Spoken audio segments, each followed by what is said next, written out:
Bienvenue, chers internautes, toujours dans le cadre de l'Université d'été féministe de l'Afrique de l'Ouest et du Centre. Nous avons le plaisir d'avoir Ndeye Fatou, une très grande écrivaine féministe, sur ce plateau. C'est un honneur et un plaisir pour moi, Ndeye Fatou. Bonjour. Hello Warha, plaisir partagé. Je suis très contente d'être face à toi pour cet entretien dans le cadre de l'Université d'été féministe de l'Afrique de l'Ouest et du Centre. Je te félicite pour tout le travail que tu fais, parce que quand on parle de vulgarisation, on parle pas seulement des livres, de la recherche. Un média télévisuel féministe sénégalais et africain. Donc je pense que c'est important. Bravo pour tout ce que tu fais et toute la team de Warha. Merci beaucoup, Ndeye Fatou. Et j'ai envie de vous poser la première question. Comment vous trouvez l'université 3 jours aujourd'hui? Il y a eu pas mal de panels, le dialogue intergénérationnel, les discussions, les rencontres. Comment vous trouvez cette initiative? Super, parce que comme la plupart des panélistes au lycée, là, on était entre nous, entre Sénégalaises, entre femmes de l'Afrique de l'Ouest. Et c'est très bien d'avoir inclus les femmes de l'Afrique du Centre, de l'Afrique centrale en fait. Parce que ce sont des zones assez proches et lointaines de nous. On les connaît, on les côtoie sur les réseaux sociaux, mais c'est la première fois que nous parlons. Et ça, je pense que c'est énorme. Parce que depuis plusieurs années, depuis quelques années, il y a eu beaucoup d'événements qui ont eu lieu au Sénégal, auxquels on a nous toutes participé. On se voit entre nous. Et c'est très bien de recueillir d'autres voix qui viennent de l'Afrique. Et ça, je trouve que c'est important. Et ça participe à la solidification du mouvement féministe africain dans son ensemble. Donc vraiment, chapeau à toute l'équipe Maya et Tati. Carrément.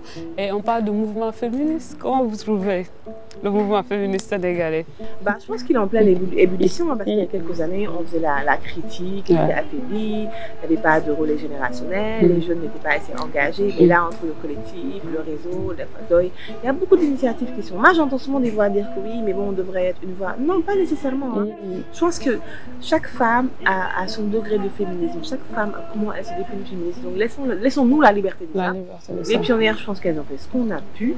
Donc, nous, on recueille ça et puis on fait avec de nouveaux paradigmes. Donc, je pense que c'est important que les voix soient multiples. Donc, ça, c'est vraiment très important. Très, très important. Et aujourd'hui, également, on note que toujours on continue à nous divertir en nous posant des questions comme c'est quoi le féminisme, qui est féministe, qui ne l'est pas. Parfois, c'est les autres qui le disent, mais parfois aussi, il y a certaines femmes qui le disent pour pouvoir nous déstabiliser. Quel est le regard que vous avez sur cette situation? Je pense que certaines femmes, en tout cas, pas toutes, sont les meilleures alliées du patriarcat. Elles ont le patriarcat cheveux au corps et puis ce sont les meilleures alliées avec les hommes pour nous enchaîner encore plus. Mais moi, je pense que au début, peut-être quand je commençais à militer et que j'avais une posture féministe, je faisais de la pédagogie. Je voulais convaincre toutes ces femmes pour qu'elles rejoignent la cause. Mais moi, je pense que c'est important qu'un cheminement personnel se fasse ou pas, et qu'il faudra des années, des générations pour que le déclic se fasse. Et je pense que tant que le déclic ne se fait pas, on ne peut pas convaincre une femme, surtout, d'être féministe. Donc laissons-leur la liberté d'être féministe ou pas. Et nous continuons d'œuvrer pour la cause. Parce que je pense que tout ce qu'on fait là, c'est plus fort que nous, c'est plus grand que nous. Nos enfants, nos petits-enfants, nos arrière-petits-enfants hériteront des fruits de cette lutte-là. Donc faisons ce qu'on a, faisons notre part, et puis le temps nous jugera. Et effectivement, parce que parmi vos livres, vous avez dit féministe. Alors vous avez dit féministe, c'est vraiment le premier ouvrage qui a marqué mon entrée en scène. Il aura bientôt 6 ans, mon petit bébé. Qui a marqué vraiment mon incursion dans la sphère féministe sénégalaise. Mais 2 ans avant, en 2016, lorsqu'il y a eu la vague de dénonciation mondiale, mais tout, balance ton corps, je commençais déjà à réfléchir, à me dire mais qu'est-ce que je pourrais faire, parce que j'étais au Sénégal à ce moment-là, qu'est-ce que je pourrais faire, pourquoi je ne connais pas de jeunes femmes féministes et tout. Mais je pense que c'est un livre qui a eu beaucoup de petits frères et de petites sœurs après, que j'ai écrit d'autres, j'ai participé à d'autres ouvrages, mais il y a aussi d'autres jeunes femmes sénégalaises qui ont écrit des livres. Et je trouve ça superbe, parce que quand je prends l'exemple de Fatou Sow, qui est notre tata, notre mamie, qui a immensément théorisé, c'est pourquoi elle dit qu'elle est fatiguée, elle n'écrit plus maintenant.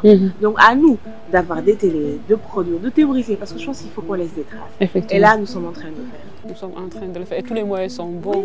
Vous allez écrire, nous on va produire des contenus, les autres vont faire du théâtre s'il le faut, parce que Belle Oups même... Tu as vu? Oui. C'est important aussi. Ouais, c'est hyper important, parce qu'il y a Belle Oups qui disait il faut envahir tous les terrains, il faut faire des affiches, il faut faire des porte-à-porte. Ouais, il ne faut pas exclure les autres, il faut conscientiser. Et parfois, même si parfois on a en face de nous des gens qui manifestent en tout cas un intérêt particulier à l'égard du mouvement, mais qui se disent pas inclus. C'est pourquoi une théorie comme l'intersectionnalité est très importante, parce que les femmes, schématiquement, on est à divers degrés d'oppression. Donc ne soyons pas entre nous parlons français, soyons lettrés. Il faut aussi penser à toutes ces femmes-là qui pratiquent le féminisme à leur façon, mais qui ne voient pas comme c'est idéalisé en isme-là.